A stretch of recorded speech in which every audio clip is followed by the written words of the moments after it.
स्वागत है आपका शुभ घर चैनल में, जहां मिलते हैं शुभ संकेत, गूढ़ रहस्य और आपके जीवन की जटिल समस्याओं पर हम चर्चा करने जा रहे हैं वो कोई साधारण कथा नहीं है। ये वो सत्य है जिसे सुनकर कायरों के मन में भय पैदा होता है, लेकिन जिज्ञासुओं के मार्ग खुल जाते हैं। आज हम बात करेंगे उस समय की जिसकी कल्पना मात्र से बड़े बड़े ऋषियों का हृदय कांप उठा था। कलयुग का अंत।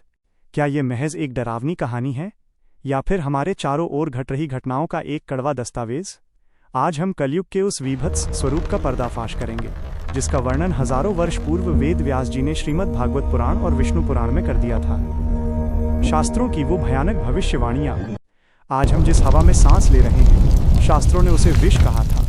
विष्णु पुराण के चतुर्थ अंश में स्पष्ट लिखा है कि कलयुग के अंत में मनुष्य की बुद्धि इतनी संकुचित हो जाएगी कि वह केवल अपने उदर पेट को भरने को ही सबसे बड़ा पुरुषार्थ मानेगा।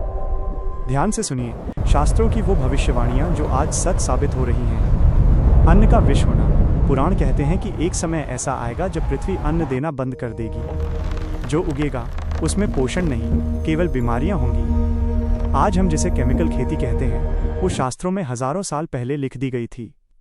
स्त्री पुरुष मर्यादा का अंततः कलयुग में विवाह केवल एक समझौता होगा। संस्कार लुप्त हो जाएंगे और वासना को ही प्रेम का नाम दिया जाएगा। धन का अहंकार। जिसके पास धन होगा वही कुलीन माना जाएगा। लगता गुण, चरित्र और विद्वत्ता की कोई कीमत नहीं रहेगी। संत प्रेमानंद जी महाराज की ओजस्वी वाणी। जब हम कलयुग की विभीषिका की बात करते हैं तो वर्तमान समय के महान संत पूज्य प्रेमानंद जी महाराज के वचनों को अनदेखा नहीं किया जा सकता। महाराज जी अक्सर अपने सत्संग में चेतावनी देते हैं कि कलयुग बाहर नहीं, कलयुग तुम्हारे भीतर प्रवेश कर चुका है। प्रेमानंद जी महाराज कहते हैं कि जब मनुष्य का मन मैला हो जाए, जब उसे दूसरों का दुख देखकर आनंद आने लगे और जब वो भगवान के नाम से कतराने लगे, तो समझ लेना चाहिए कि कलयुग ने उसे पूरी तरह जकड़ लिया है। महाराज जी का कहना है कि ये युग प्रमाद का युग है। यहाँ लोग जागते हुए भी सो रहे हैं। उन्होंने स्पष्ट कहा है, कलयुग से डरने की जरूरत नहीं है, बल्कि कलयुग के स्वभाव से बचने की जरूरत है, और वो स्वभाव है अधर्म, असत्य और नशा।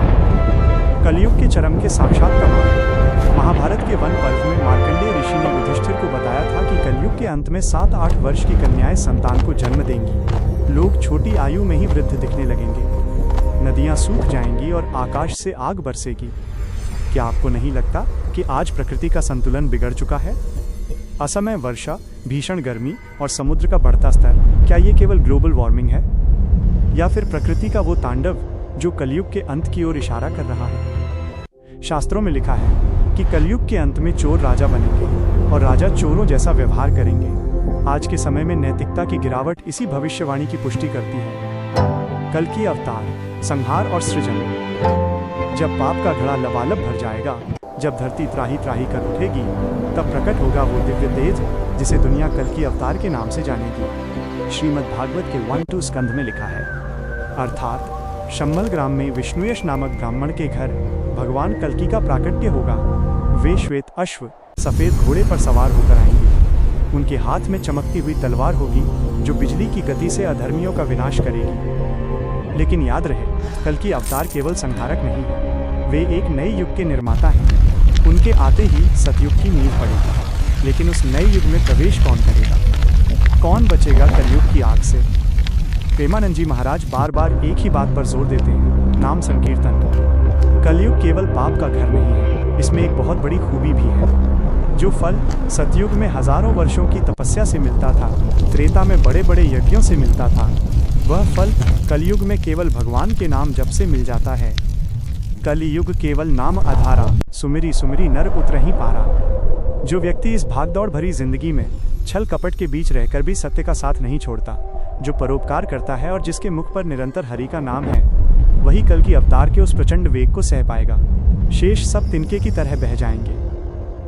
कलयुग का सबसे खतरनाक रूप तब आता है जब मनुष्य पाप को पाप मानना ही छोड़ देता है। जब वो कहने लगता है, आज के जमाने में यही चलता है।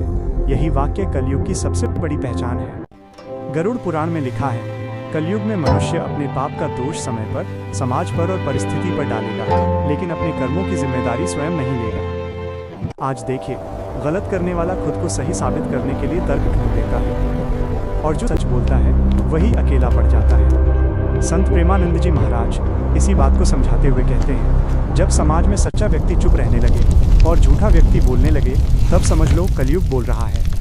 शास्त्रों में एक और गंभीर चेतावनी दी गई है। कलयुग के अंतिम चरण में मनुष्य ईश्वर को नहीं नकारेगा, बल्कि ईश्वर को अपने अनुसार ढालने लगेगा। भक्ति भी होगी, पर दिखावे की। मंदिर भी जाएंगे, पर मन बदलने के लिए नहीं, दूसरों को दिखाने के लिए। यही कारण है कि भागवत पुराण में कहा गया, कलयुग में धर्म मंचों पर होगा, लेकिन हृदयों से गायब होगा।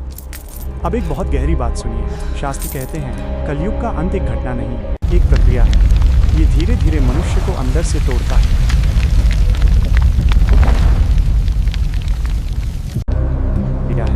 ये धीरे धीरे मनुष्य को अंदर से तोड़ता है।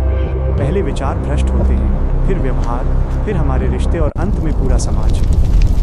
प्रेमानंद जी महाराज ने कहा था, जो व्यक्ति दूसरों की गलती गिनता है और अपनी बुराई नहीं देखता, वह कलयुग का सबसे आसान शिकार बनता है। शास्त्र ये भी कहते हैं कि जब स्त्री का सम्मान घटने लगे, बच्चे संस्कार भूल जाएं और धन को भगवान से बड़ा मान लिया जाए, तो समझ लेना चाहिए कि युग परिवर्तन की घड़ी अत्यंत निकट है।